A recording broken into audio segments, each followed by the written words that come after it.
Hello, everybody. Welcome to the Real Sports Scope, the most influential sports talk show on the planet. Got a great show with you on for tonight. Got John Restano from Ballin Sports coming on 30 minutes past the hour. Free agency, so we know who's going to be a free agent now. Kyler Murray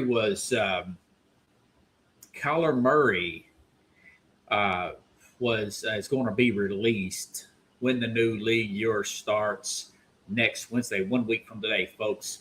Stand by. Got a few other things to talk about, but we'll take our first and only break. I'll be back here momentarily, and we'll hit the ground running here on the Real Sports Scope.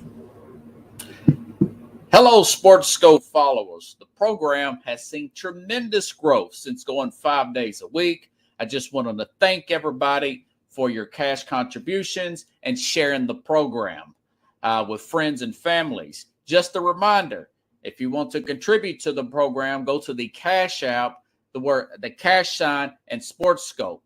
There are other ways to contribute to the program listed at the bottom of the screen. If you want to advertise on the program, go to sports, that is sports with an S, another S, scope, SKOPE, at gmail.com, just like it's listed at the bottom of the screen. Thank you and enjoy the program. All righty then, I'm back here live. But first, I did want to say, after we did our announcements, that Lou Holtz died today. National championship, Notre Dame, great motivational speaker. He was 89, in hospice care, won a championship in Notre Dame back in 1988. He had some of the best motivational speeches I've ever heard. As Dan Patrick once said and once joked around, they put their pants on the same way we do. Folks, I've got a quote here from about a 40-second soundbite here from him. I think it was one of the commencement. He's a great speaker at these graduation commencement speeches. Listen up, Lou Holtz, everybody. See, you need four things in your life. If you don't have any of these four things in your life, you're going to have a tremendous void. See, everybody needs something to do. Number two, everybody needs someone to love. Number three, everybody needs someone to believe in. In my case, is Jesus Christ, our Lord and Savior. But the fourth thing you need in your life is you need something to hope for. What do you? Needing something to hope for, having something to do, motivational speaker, something to do, something to motivate you. This show motivates me, folks. I had a rough day at work today. My boss talked to me like a piece of garbage on the bottom of her feet after I've been there for 11 years. But this show, and my faith in that God, Jesus Christ, is keeping me going. You know, getting this show to a national, to a global presence is keeping me going. And listening to guys like Lou Holtz, he's inspired so many. So thoughts and prayers with Lou Holtz and his family. I know he's in heaven rejoicing his life. And the Lord is saying, hey, look, you did a lot for this world. Anyways, I just wanted to say that about the great Lou Holtz.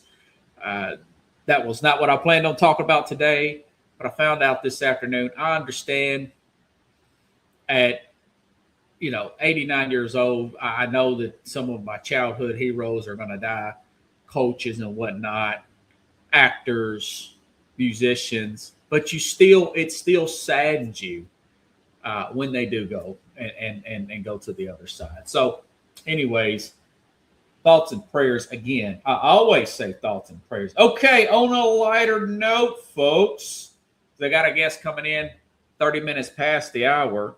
Kyler Murray will be cut. Kyler Murray, and like I said last week, I know that we talked about the Tua situation, the Kyler Murray, the smaller quarterback situation. And listen, and I think Bryce Young's the next one. I think they're going to get frustrated with him in Carolina. It's just a position you've got to, and you say, well, he's you say, well, he's made this Pro Bowl and that Pro Bowl. You see guys like Adam Scheffner put this out about him.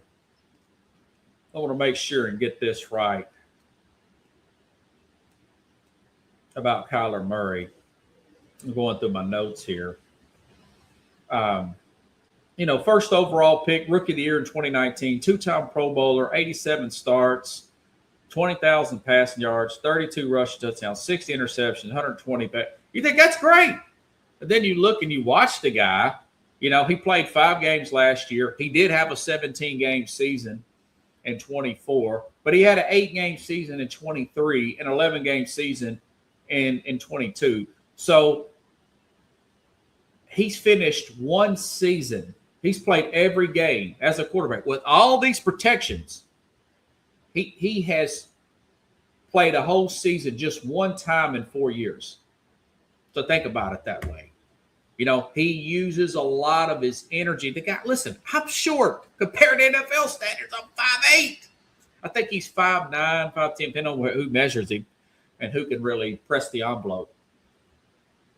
I want the short guys to win, But guys like Kyler Murray, they use so much energy just to get away and throw the football. They use so much energy. That's why he's hurt by about week 4, week 5. And if he's still playing, he's still banged up because he can't see over the line of scrimmage, folks. You need to be over 6 foot. I know that you got outliers. I know Drew Brees, great outlier there. Doug Flutie. I was a big fan of Doug Flutie, won a Heisman Trophy.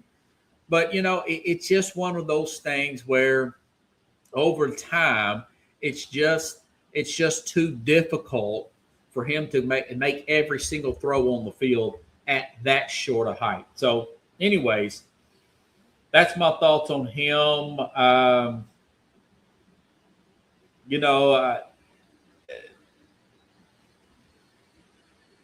To make the clear throws, I've also had some more notes about him. And the only way a team signs him for more than 1 year, I've noted, that is a coach and a general manager are desperate to keep their job another year or two. Say a Jets or Pittsburgh, get a quarterback in the free agent markets. It's just not a very good free agent quarterback market. We're talking about Malik Willis, folks, getting $25 to $30 million. There's talks that Kyler Murray, with his injury history, because J.J. McCarthy's injury history, going to a Minnesota. So, yeah, the guy will probably get an offer. I'd give him a prove-it type of salary and think of it as, yeah, he's going to prove himself, and not on this team. He'll be a bridge quarterback till I get somebody next year, But this year, with all the hype on Kyler Murray possibly going to this team or that team and whatnot, mainly in Minnesota, maybe perhaps in Atlanta, you just never know where he may go, per se. Okay? But I still say that, yeah, he's a fireball. He'd be great for 3 or 4 games. He's a backup. He's very good. So is Tua, good in the 3 or 4 games, Bryce Young, 3 or 4 games. You don't want these guys playing a 17-game season, But I think of guys like Malik Willis, who's, like I said, $25 to $30 million possibly, what's rumored that he's going to get. The guy's had 6 career starts. It reminds me of another former Green Bay quarterback, Matt Flynn, 2 career starts. He had 6 touchdowns in one game, the last game of the season, a meaningless game. And the Seahawks that offseason gave this guy a 3-year deal, only to be beat out by the third-round pick, Russell Wilson there. So I can kind of see something like that happen. Maybe Malik Willis signs somewhere like a Miami or somebody, and they for 2 or 3 years, and then a Garrett Musmeyer from LSU, who's drafted in the 3rd or 4th round, beats him out in camp, and then you got that dead money to worry with. Or Cole Kluber from Clemson or somebody, So it's interesting to see how that plays out. Also, let's see. I had some more notes here. Listen, the last time the Rams traded a first-round pick for a quarterback that I can remember was Jalen Ramsey, okay? And they ended up going to the Super Bowl. Today, the big blockbuster trade here. The Chiefs are in deep talks here, and they made the trade. With this won't go into effect until next week, of course. The new league year starts with the LA Rams for the 29th pick. Also, there's some other compensation here. A third-round pick will be, and they'll get another third-round pick in 27. They got a few other picks here. Mainly, it's that first round and then the third round next year. But you're getting an all-pro corner in his prime there. If they would have gave up the Rams, if they would have gave up those two first-round picks, I would have said, man, that is a great move for the Chiefs here. But the fact that they just gave up that first 29th pick overall and get a potentially compensatory pick fifth rounder there, that could be just another player, a filling guy. But they've got so much money and cap that's wasted and dead cap and whatnot. It's really tough for them to figure this out. So right now, I would say that the Rams have won that trade, folks. So now they just need one other corner. Maybe they take the McCoy out of Tennessee with the 13th pick. He's been mocked to go there. As of today, if something like that comes about, as of today, I would say that the Rams, if I had to make my pick today, I would say that the Rams are the favorites to go to the Super Bowl out of the NFC. Now, that could change. I was going to tell John that I think his Bears are going to go to the Super Bowl. But they lost their center, retired. He all of a sudden retired. And that's going to bring up a next topic here in just a second. But this Rams team, they've been to divisional round, a NFC championship last year. This is about the past 2 years. And with an all-pro level quarterback, now he's getting older. Now he is getting older per se. But they're pretty much well set to make a Super Bowl run. I do think it's that good. Now, listen, it depends on what Brett Veach does in Kansas City with those picks over the next 2 years. How well those picks are. Like, for example, a Tennessee traded A.J. Brown for a first and third round pick, and neither one of those players even on the team. And Brown wound up going to help the Eagles go to 2 Super Bowls. And that's another story to keep an eye on. We don't know. There's talks that, they would want a huge Micah Parsons-like trade or a Devontae Adams type of trade package that the Raiders, who regret it, I'm sure, give to the Green Bay Packers for Adams. That's what the Eagles would want. If the Eagles are going to stand on some kind of price like that, it's going to be he's going to remain an Eagle. Now, that's a week away. We'll see what happens. I think that price will drop. I do know that the new offensive coordinator with Philadelphia, there is talks that he's wanting to do a lot of plays to feature. The guy's like 29 years old, to feature A.J. Brown more in the offense. So we'll have to see how that plays out. But listen to this, going back to the Rams here, not to get too far off topic. Their defense, Byron Young, I mean, that guy, what do you have? Double-digit sacks. Jared Verse, we know what he is.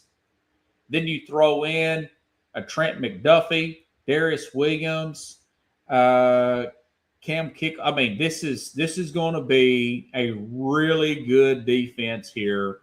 They have rebounded quite nicely from Aaron Donald's departure just a few years ago. Okay. Now, talking about the talking about the ultimate free agent here, and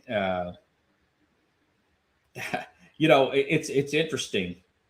I know a lot of people is going to talk about the quarterbacks, and I understand the stuff with the quarterbacks with Tyler, but this guy Tyler Lindenbaum,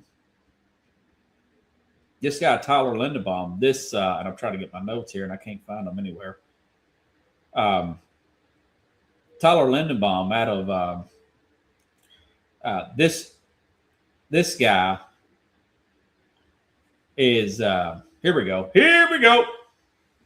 He was not franchised. So yesterday was the deadline. Yesterday was the deadline for teams to franchise players. That came and went 4:00 Eastern, 3:00 Central yesterday. And of all people, the center. Now, a lot of people are going to say, well, what Daniel Jones and what was the guy named Hinkerson or whatever, Trey Henderson, but he's 31 and got some injuries. I don't know about the edge rusher from Cincinnati. But Lindenbaum, 25 years old, will be 26 early next month. Happy early birthday, Tyler. Going to get a birthday present here in the next probably week or so. Was not franchised and expected the bank to break the bank on salary. He's only missed 2 games in his career. Pro Football Focus has got him ranked second. Got him ranked second in the best center in all of the NFL, behind only Kansas City's Creed Humphrey. Teams like the Ravens, of course, the Ravens did not franchise him, so they'll be in the bidding wars with possibly my man John Rostano's Bears. The Vegas Raiders, they're going to make a strong push at him. The Chargers. Now, the Chargers are up there in money. They're pretty close to Tennessee with the most money. Do you want to pay that California taxes or pay less taxes, go to Tennessee, have a shot to go out the playoffs? But the flip side is if you go to play for a Jim Harbaugh and the offensive lineman, the 2 tackles they're going to get back, and a potential Super Bowl team, you got to weigh that out if you're Lindenbaum there, per se. They're going to be heavy in the bidding wars for Lindenbaum. Okay, Vegas, of course, you get a chance to play with the potential phenom rookie quarterback, and from Mendoza, you got a new head coach there. So it's a lot. This guy's going to be very high. Hey, he's just a center. Hey, listen, folks. Listen, you want the middle of that pocket to be as clean as possible. With you get a guy like a Cam Ward, or even going back to the Ravens. Go back to the Ravens there, and the clean pockets that their quarterback has had over the years. I mean, this guy was a wrestler, very good with his hands. Like I said, 2 years, second year in the league, he missed 2 games. Other than that, this guy does not miss games. Run blocking, pass blocking. He's going to command anywhere from be more than 18, $20 to $25 million a year for a center. I'll tell you what, and I've said this before and I'll say it again, I'd much rather play a guy like a Tyler Lindenbaum or a Trent Williams, big money like that, than play one of these flashy wide receivers, 35, 40, 42 million, like JSN is going to get. It's just because they're not in the trenches. You can't get these guys the ball without having protection up front, But you look at the situation there. I don't think he's going to sign with the Ravens. I think he's wanting to test the market there a little bit. And if I'm him, I looked at all the state taxes, and I know that everybody's got them that's competing. Nevada does not, and Tennessee does not. Maryland and Illinois, they do have a state tax, but it's nowhere near what California's like 13 or something %. It's something to keep an eye on, per se. But I tell you what, he's going to be a highly coveted first round pick. And I'm just really annoyed and I don't know what's going on with this guy, but the center for the Bears retired. Sudden retirement. And I know that Max Crosby has been listed as a possibility to go to the Bears. But of course, their center retired. And just on that note, that's John Restano. I think I should bring him in. You ready, John? John Restano, folks.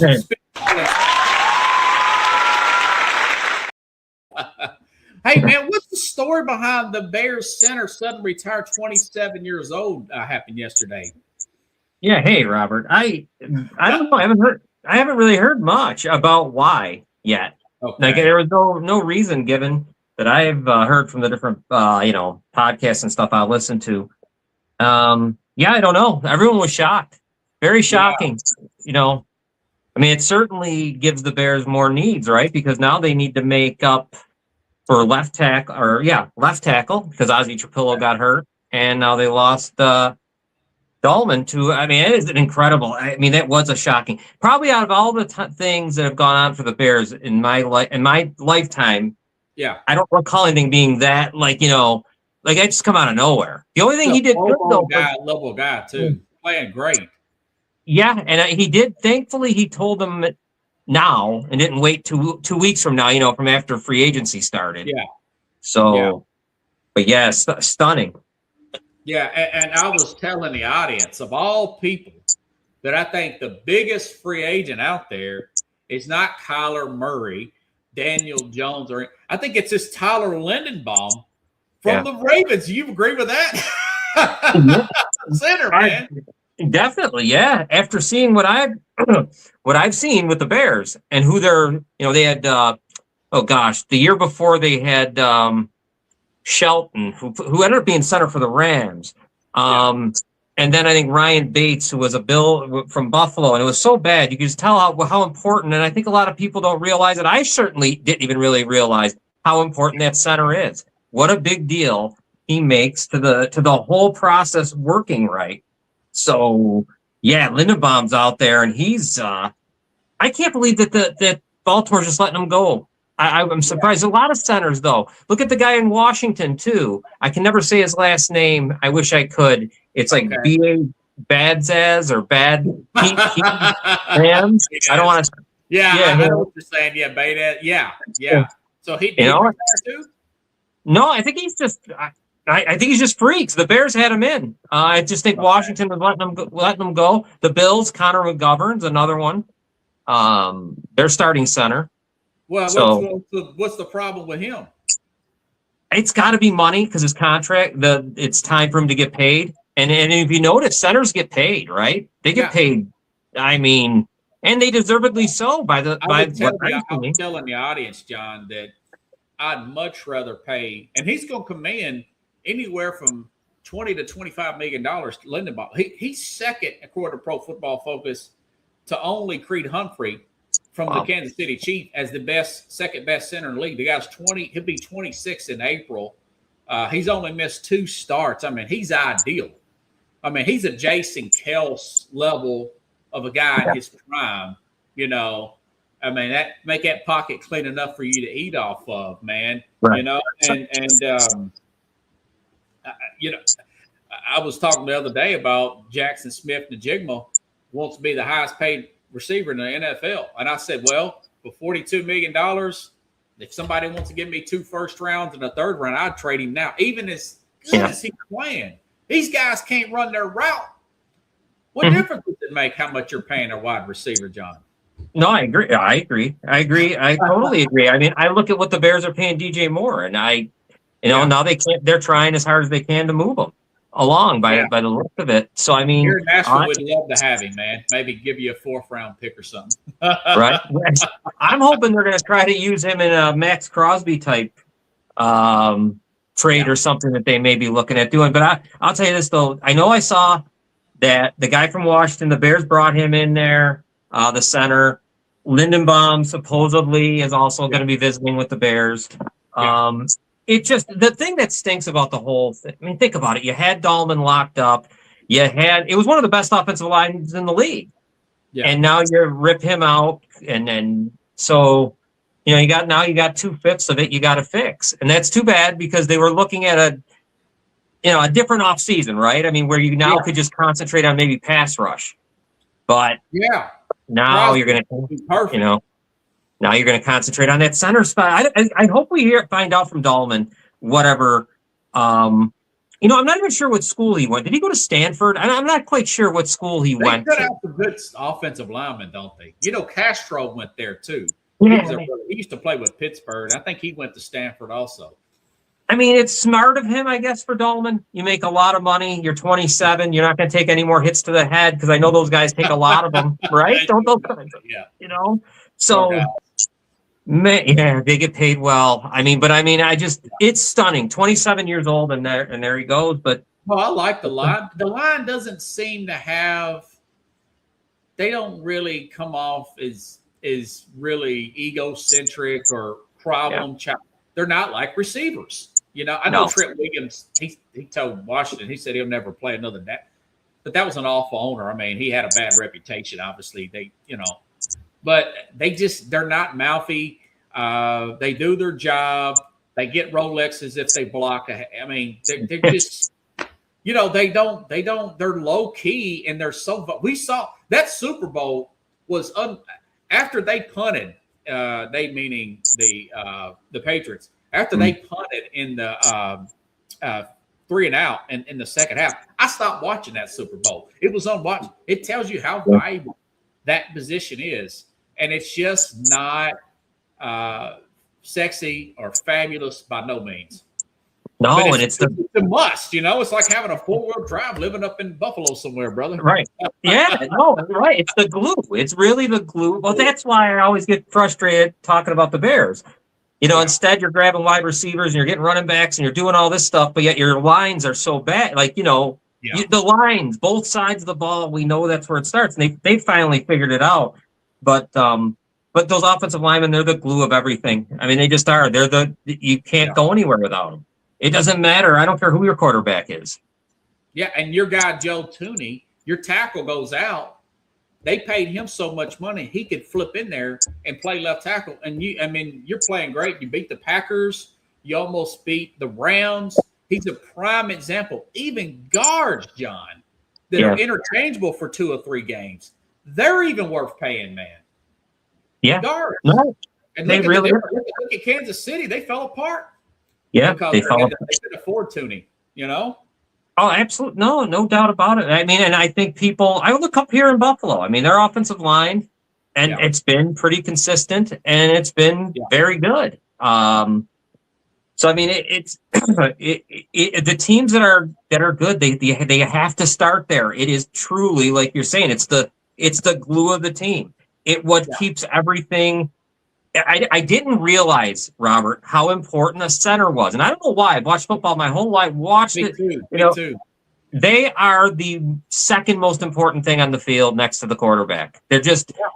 the left tackle and, even the right. I mean, that's the blind spot. But the center, man, if you could get up the middle on the guy, I mean, even Brady struggled when you had pressure up the middle. The best ever. So you mentioned the Buffalo Bills, man. What's the thought about hiring Joe Brady? And I noticed they hired this really young defensive coordinator there, and I'm trying to find his name here. Oh, Jim Leonard. Jim Leonard, 43 years old. He's around my age, but your head coach is pretty young. What's your thoughts? What's the buzz about that going on up there? It seems like everyone's excited. They're going to the new stadium, so you're going to get that. Then you get the new, it was probably time up here. It was probably maybe even a couple of years too late to probably make a change. Yeah. And then I get it. I get why they kept Joe Brady, right? Because looking around, what else were you going to get at the time? Who else were you going to really bring in? They don't think nobody wants to move up to Buffalo, do they? No, probably not. No, and and Brady was sought at. You know, Yeah. I think he's perfect for the offensive side. The thing that I'm excited for them is their defense. Supposedly, Jim Leonard brings a more aggressive style.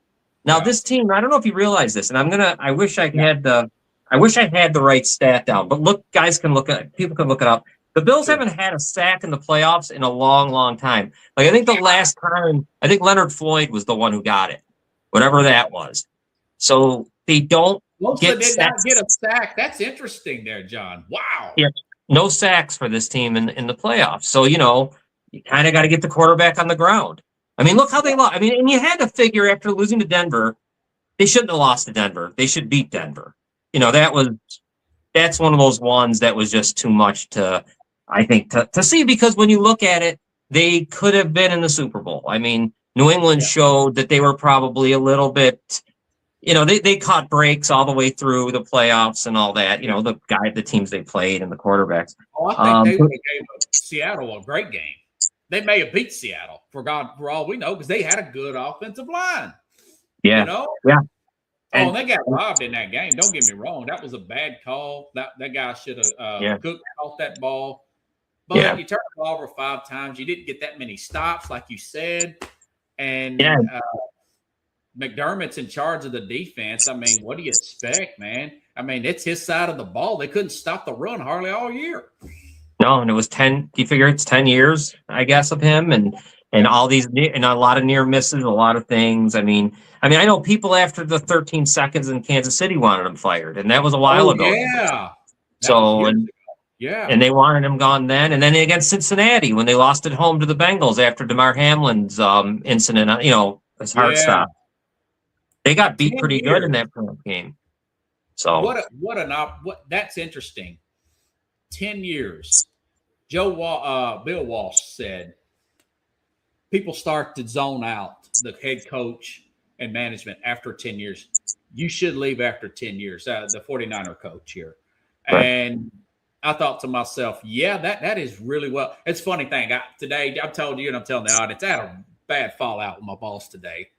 And I was thinking on the way home from work, I mean, she didn't fire me or nothing, but I've been there 11 years this month. It's time to get another gig on the day job, you know? And I didn't know it, but McDermott had been there 10 years. I mean, that's like a cutoff point, ain't it? Yeah. Right? No, it especially when you haven't won, right? Now you haven't won a Super Bowl yet, man. And you haven't been there, because it kind of feels like that. Like, all right, Baltimore, they got rid of their, you know, Harbaugh went. Probably about 8. Wow, way overdue, really. Yeah. Him and Tomlin. Yeah, I mean, that one, you know, he was way, way, way, way over, and it seems like he left himself. They didn't fire him, and it's just it's like this in every sport, I think. I mean, Andy Reid is probably ready to go. To be perfectly honest with you, it's probably time. It was about 10 years when he left Philly. If you right at that point, John, right? Yeah, but all the winning, though, he can stay as long. You know what I mean? I see that in every sport. You know, you get that. Now, you don't meet expectations, which means you don't win in the end. You don't win at all. You're a playoff team. You don't win at all. You don't even make. Some teams don't even make like the Bills. They didn't make the Super Bowl. So there comes a point where it's like, you got to be tuning that out. There has to be. I thought it was a smart move. At first, I was surprised, very shocked. But then I was like, you know what? This is a good move. You're going into this new multi-billion-dollar stadium, and you can't go in with that. So you can't run it back again. You know, you kind of got to have something. Now, they're going to start in September, or are they going to move this thing in September, John, to the new stadium, or is it next year? No, it's this year. It starts this year. Nice. Yeah, they open it. They open it up, man. New York State is something, you know, when it comes to spending $900 million, they don't mind. So 900. Well, we got one's going to be about $1 billion, you know? Yeah. Did you follow Lou Holtz any, John? The Notre Dame coach who passed away today at 89? Yeah. Didn't he just recently, remember he just recently got into that little dust up with Brian Day after the, remember that? They got in and Brian old, man, and getting the dust up. But no, he was so right. That's the last time they were great. I mean, they won, and He went. I mean, yeah, he was something, man. Yeah, I love that guy, man. I tell you, I started the show. I played. As a matter of fact, let me play this for you. See what you think, Okay. man. 40 seconds. See, you need four things in your life. If you don't have any of these four things in your life, you're going to have a tremendous void. See, everybody needs something to do. Number two, everybody needs someone to love. Number three, everybody needs someone to believe in. In my case, is Jesus Christ, our Lord and Savior. But the fourth thing you need in your life is you need something to hope for. What do you want to do? Having hopes and dreams and ambition. See, I think that is absolutely critical. Don't make the mistake.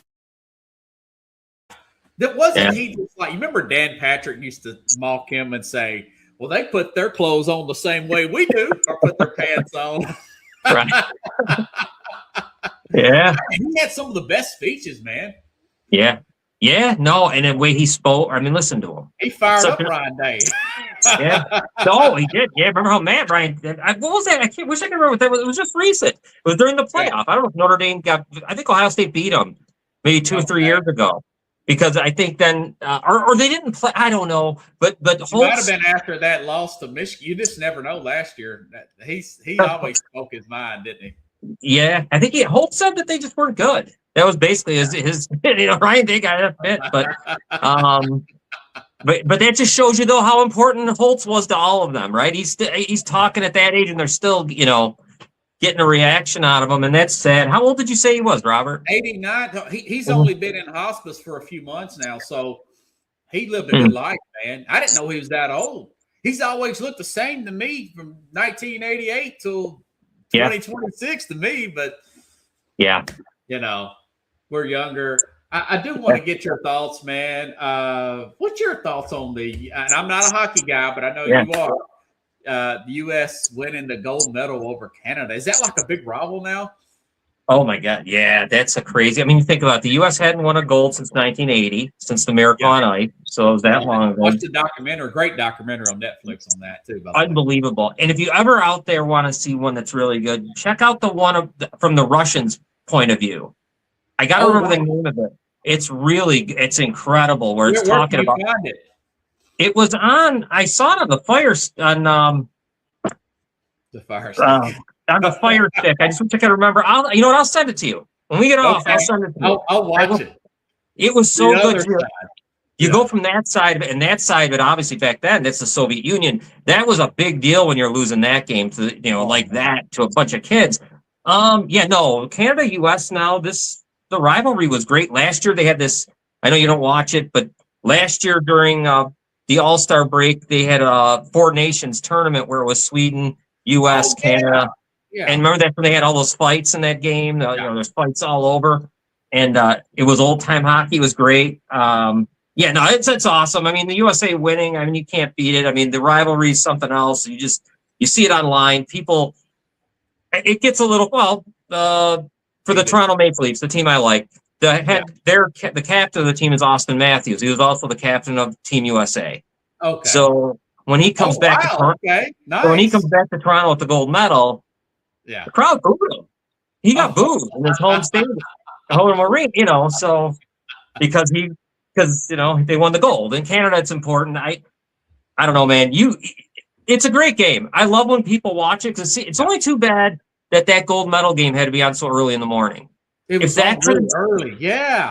If that could have been on at 2:00, if that could have been at 2:00 in the afternoon, I mean, you could have had on a Sunday. I mean, unfortunately, it's in Italy, so we had to go with their times. But that was a great game, man. Did you get to see any of it, or did at the end of it? I saw how crazy people were going.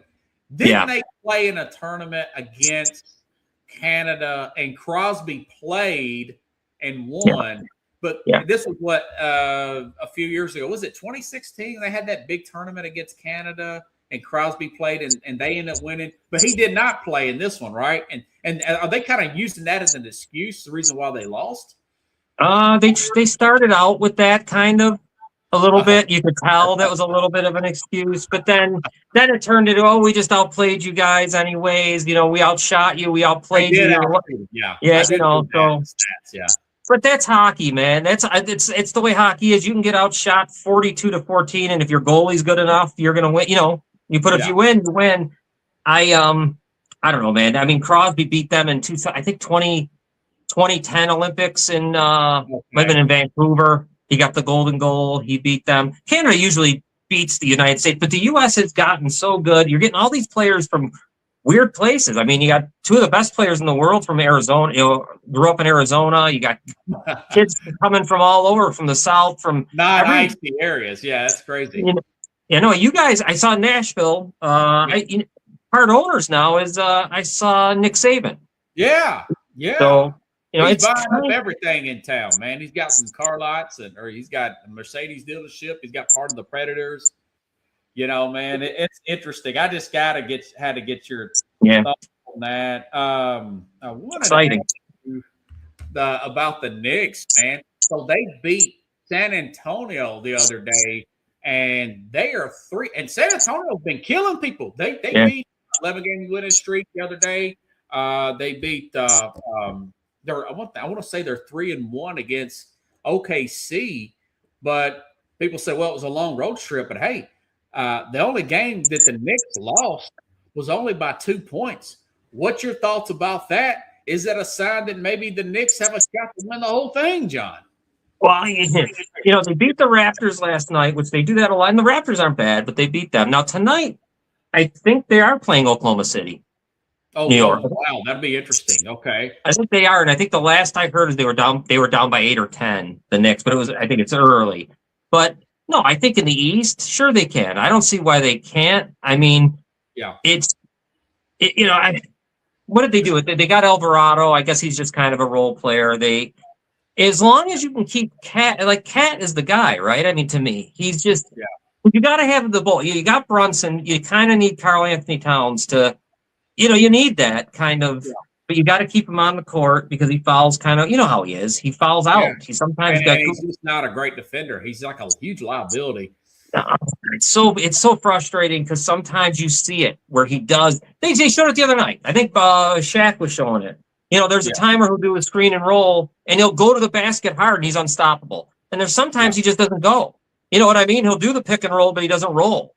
Or if he does, it's very nonchalantly. Shaq mastered that, where he just did the little double jam. Yeah, two-hander. Now, Robinson, the backup center, I mean, he's something else. The amount of rebounds, the only problem with him is he doesn't really score, and he's terrible from the free throw line. I mean, he's Shaq-like terrible. So it's 40% from the line. But no, why couldn't they? My thing is, if as long as they don't draw both Boston and Detroit, but I don't think it'll work out that way. If they could just beat one of them, are you a little worried that Boston may get Tatum back and then they're going to be a force to be dealt with? Yeah, I can't put in there. Yeah, I know they never go away. I mean, Cleveland. I think the Knicks. I feel like the Knicks have Cleveland's number. I don't know why. I just feel like the Knicks and Cleveland's a good matchup for them. Detroit, there's no reason why the Knicks can't, I think, get to the Eastern Conference Final and maybe make it finally to the finals. I think the coaching change was better than I expected. I do think this guy, their new head coach here, and his name, I don't know why it's slipping my mind. But anyways. Mike Brown. Yeah. He allows them to play 6, 7, 8 guys off a couple guys off the bench. There's more. The Fields didn't do, No, wow, so that was it. 6 guys. Now these guys, he's going a little deeper, and I don't know, man. They look good. It's so bad because I'm a little jaded because I'm always used to them. Something happening, and then they don't finish it out in the playoffs. But screw it up, yeah. They just got to stay healthy. You need Brunson to stay healthy. I can't see him twisting an ankle. He's got to stay healthy. Go to the playoffs healthy, and then. See what happens. But I think they're in a good spot to maybe win the East. Oh man, I really hope so. I'm gonna ask the Mad New Yorker the same question tomorrow after beating the Spurs. Listen, I don't know if they match up well. I guess I'll have to look at the season-long thing with Thunder, but I'd love to see them win the whole thing. And the Spurs have been killing people. I don't know what it is. The Knicks really, they beat them in that little tournament game they had. I know they're a 3 seed, but hey, man, it is what it is. They just match it well against the Spurs. Yeah, I think they do a good job on with Wemby. I do notice like Robinson there, the bat, not Cat, but Robinson. He will make him be physical, and I don't think Wemby likes that too much right now. So I think that's a good thing. Like I noticed that when they played the other night, they did a lot of pushing him and knocking him around a bit, which I think it's all you kind of need to do with him right now until he maybe, gets a little bit older or whatever happens for him. But no, they play them well. I don't know, man. Like you say, though, the Celtics are going to be the ones. They're going to be trouble if what you call it, Tatum comes back and there's no issues like, there's no chemistry lost. There's nothing because Jaylen Brown's obviously having a great year. Yeah. So maybe win the MVP, and did beat them last year, but they got Vukovic, and I didn't think Vukovic had that much left in the tank, to be honest with you. But I don't know. He got a supercharge of fill up a gas. So, hey, brother, on a serious note here, what's the situation with your wife's kidney issue? I've shared it, and just from an ignorant person standpoint, if somebody watching this program, John, wanted to donate that kidney, just tell us about the situation and what would the process. Say for example, somebody who did not have health insurance but really wanted to do that deed, John. How would they do that? Go about that, brother. Thanks, Robert. Thank you very much. Yeah, my wife Robin in 2023 went to the hospital, had a headache, had really bad headaches. She was really bad. She went to the hospital and come to find out she was in kidney failure that ended up being called acute kidney failure. They don't know why. They kind of think it might. There was a couple of things, either COVID, because she did have COVID bad, either a vaccine she took, or she was in an injury and she didn't have an injury. So it was one of those things that just happened. So that was in 2023. Her kidney function sits at like 15% kidney function. So if you keep it above 10%, you can avoid dialysis. So that's something we try to do through diet. If you wanted, now we're looking for a donor, a living donor. Yeah. If you wanted to donate, first off, all things, if you're the person who's donating, Robin's insurance covers it all. Okay. That's how that works. Robin pays for her insurance would cover the person who donates. So if what if they donated and then say in Tennessee, they would cover the carrier taking it up there and all that stuff? Okay. Yeah, all that. And a man or a woman can do it, right? Right. Exactly. Yep. And it's A positive, A negative, and O are the blood types that can donate to her. Okay. Let me give you a phone number. This is for people that would want to donate to Robin. The phone number is area code 716-898-5001. That's Erie County Medical Center up here, the Kidney Transplant Center. If you called that number, you would call them and say, I want to donate you'd actually say Robin Restaino, I want to donate to her. They would say, okay, fine, we'll send you a packet in the mail. You'll get the packet in the mail, you fill it out, send it back to them, and then they'll see if you can even go to the next step. They'll look it over, then they'll get in touch with you if they feel like you're even a candidate after you give them your whole history of health. And then after that, it starts. We've had someone from North Carolina who actually took a couple steps. We don't know where they've gone since then because we haven't heard. So a lot of times people will fall off. You don't know what could happen. And it's like one of those things you're not going to, what are you going to do? It's an incredible thing to do, man. If someone out there can be a donor, I mean, it's an amazing thing.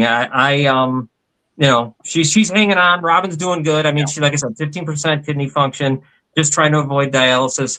That number, 716-898-5001.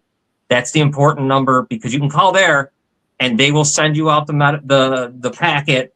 And it's simple. You just fill it out. And at any time, if you feel like, look, that's people ask me a lot of times, like, you don't ask people for their kid. I mean, you just, you throw it out there, let people like you, Robert, you've been great. You share it, which is huge because you're down in Nashville. That gets the word out there. For all the people out there, that are watching you, please, if you can't do it, just share it. Just sharing her story. Someone's going to do it. We got to get it. Someone will. Mm-hmm.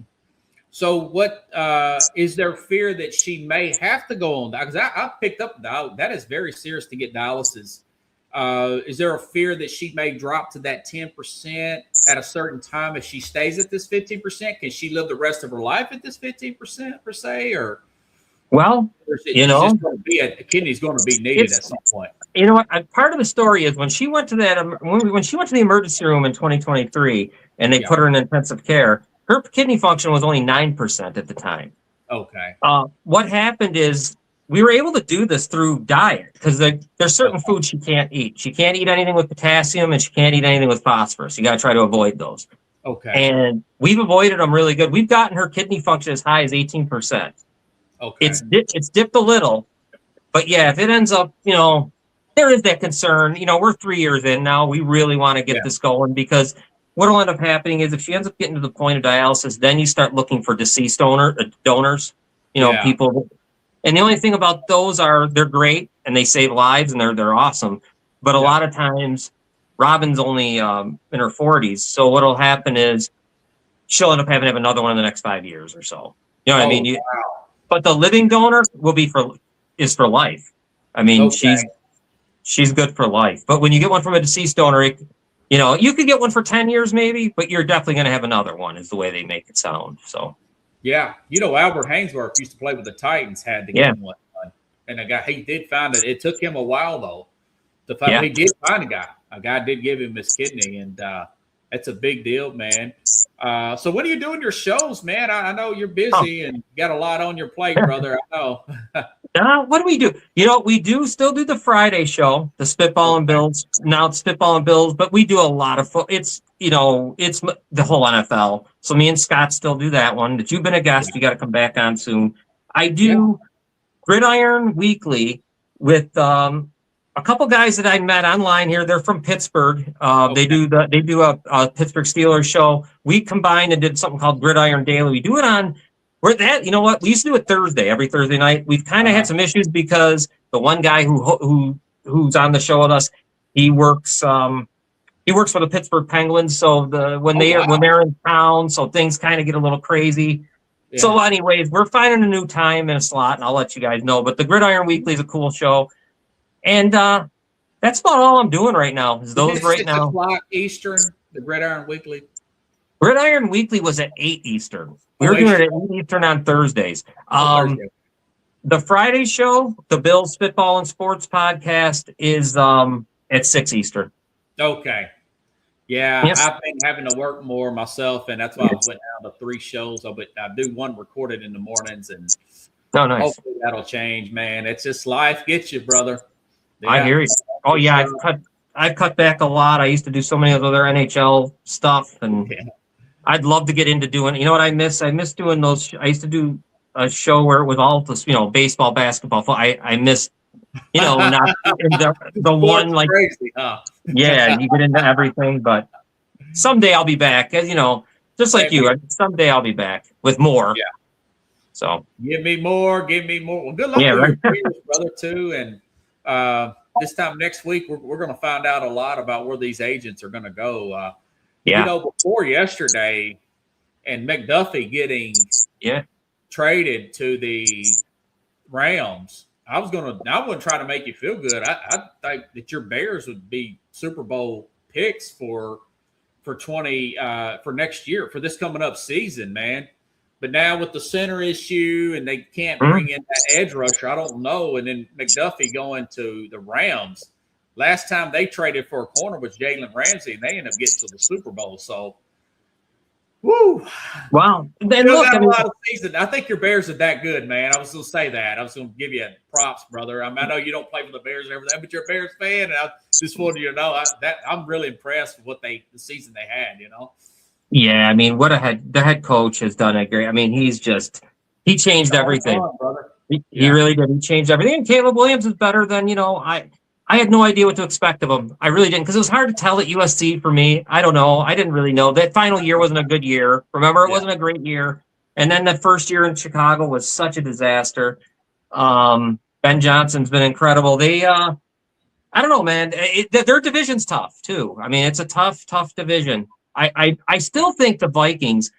I want to see what you think of this before it gets too Sure. late. What would you think about Kyler Murray going there, going to the Vikings? Yeah, I've talked about him before you came on, bro. And I tell you what, man, uh, that may work out for 1 year, but Right. or just a few. My take on guys like Kyler Murray, Tua, and eventually, and I hate to be the bearer of bad news, but I got to call balls and strikes. These smaller quarterbacks, Yeah. these guys are under 5'10".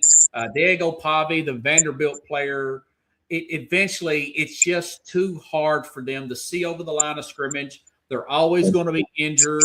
Kyler Murray's had one season where he played 17 games, man. I was looking at that. He's got some horrific injuries. You saw Tua. Yeah. You're seeing the guy, even though he had a pretty decent season, young for Carolina. I just don't see it. And I know O'Connell is such a wizard. If they could get the quarterback right in Minnesota, I don't know why they don't make a run at Mac Jones from the 49ers. Yeah.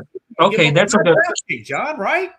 That's a good one. I forgot all about him actually. That's a real because that's what Minnesota they're going to regret what I don't think JJ McCarthy. I just don't see it in my eye test, but he might end up being great. But I don't see it. I just am surprised that they gave him the keys to the car. So now Mac Jones is a great idea. I think that's because I was thinking Kyler Murray. I'm like, maybe O'Connell can fix him, do something. But the size is an issue. Backup though, he's such a good backup. He's good for 3 or 4 games, John. Yeah. So is Tua. Those guys get banged up really easy, and you can't really tell how banged up they are because they're going to play through it. But you start watching, my God, his play's falling off a truck. Tua's got to think about retiring, right? I mean, I don't want to see something bad because that would be every time I got to tell you right now, man, every time he gets hit, I think of it because I've that one time he got hit against Buffalo and he just ran into Damar Hamlin's arm, and he got concussed to the point where he was out. So it just making kind of weird, and that was weird, man. I don't like game or it was the Buffalo game on that Sunday, wasn't it? And then they played him that Thursday. He got hurt again or something. Yeah. So I mean, it's no. You're right though. What a great point. You're 5'9", even 5'10", and some of the offensive linemen are 6'6", 6'10". I mean, they're just huge. So I don't know how you can see. You're right. Yeah, but I do think if you got those guys as a backup and your quarterback gets down with the hamstring or whatever, you plug a Kyler Murray in there for 4 games. That's great. I don't care about the quarterback controversy, people's ego. I'd maybe sign him, but it would be an open competition, and I would lean towards him being a backup. Now, he might not want that, but he's just too small, man. He's just too small. I'm surprised God bless him for getting him and Tua getting a second contract in the NFL. I mean, geez. And the other guy, him and Justin Fields, I still can't believe that he got what he got from the Jets. I mean, he as far as I'm concerned, that guy, he might as well retire because he's not starting quarterback. Yeah. No, I don't know what he's going to do. He's going to get 25 to 30 million, John, and he's played 6 games. It's the need versus the demand versus the supply. And this guy reminds me of I made a note. Matt Flynn from the Green Bay Packers, who started 2 games. He had 6 touchdowns. Go back to 2011 against a meaningless game against the Lions. Seattle gives Matt Flynn 3 years, only to get 3 years, like $21 million. This is 2011. Only to get beat out by 3rd round pick Russell Wilson. It was not. There's been this. That's Malik Willis right there, and he can't hardly read a defense, but he looked pretty decent in a blowout against the Ravens. Are you kidding me? He's going to get 25 to 30 mil for that. Yeah, who's talking about that? They're talking the Dolphins, right? Is that who they've been on the Jets? Maybe the Dolphins because there's a connection there. There's a lot of reports about him going out, and I'm like, are you kidding me? He's a decent backup. God bless the guy if he gets $25 to $30 million from somebody, Well, there's a bunch of guys. I mean, and then you got the guy from the Colts, Anthony Richardson. I don't know what you do with him. Talking about him. I mean, geez, are you serious? All right. And then the Colts were wanting to pay Daniel Jones a transition tag, $37 million, coming off of an Achilles, John. Yeah, that's tough, man. I'll tell you right now, the Tennessee Titans. It feels like the Titans and the Jaguars could be, I don't know, sitting in a nice spot in that division. Oh yeah, the way I see it. Maybe the coach. You know who else needs a quarterback real quick is Houston. They need a quarterback quickly because that's a good defense. You don't like Stroud at all now, huh? Oh my gosh, it was so bad last year. Holy cow! He has made a lot of mistakes lately. That playoff game was horrific. I've never seen such horror. That's how they should have beat the Patriots 3 times over. He was so bad. Anyways, that's a prime example of a very talented quarterback who got off to a great start, but he has a defensive-minded head coach who's poured a lot of money into that defense, and they keep ripping out offensive linemen and now they're moving coordinators, and he's lost his confidence. And I think he'll bounce. I'm not out on him, but yeah, he's went through a rough spot. I mean, 3 straight years, 3 straight playoffs. It's hard for me to get too down on Stroud, but a lot of this I do put on Ryan's having the influence of not wanting to really pay attention to that offense and continue his development. Kind of like, what was his name? The coach that used to Rex Ryan and Mark Sanchez looked great, and then it started going down and downhill. Now Sanchez is a mess now, but that's a different story. Yeah, right. Of course.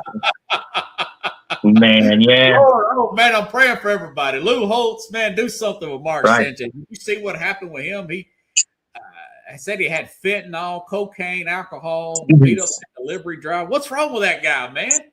Yeah, I can't even imagine. He was just announcing games. He was just on. It wasn't that long. He was on. He was doing games. He did a Bears game, I remember, out west. I saw him. That's why I was stunned. And God, he was the last good Jets quarterback, I guess. Because they almost went to the conference final championship with him, I think. Yeah. I think the Steelers put him out. So, wow. Woo. John Restano, I hope it's not a long layoff, man. Hopefully I'll bring you on when the Knicks are champions, brother. Yeah, that'd be great. Yeah, that'd be something. All right, I'll be here. I'm ready. Thanks you. Buddy. Have a round of applause. See you, man. Have a good night. Later. All right, everybody. If you like the show, share the show. I'll be back tomorrow with the Mad New Yorker. We'll be talking about some of the same topics, particularly that New York Knicks story. So have a good night, everybody. Same time, same place here on the Real Sports.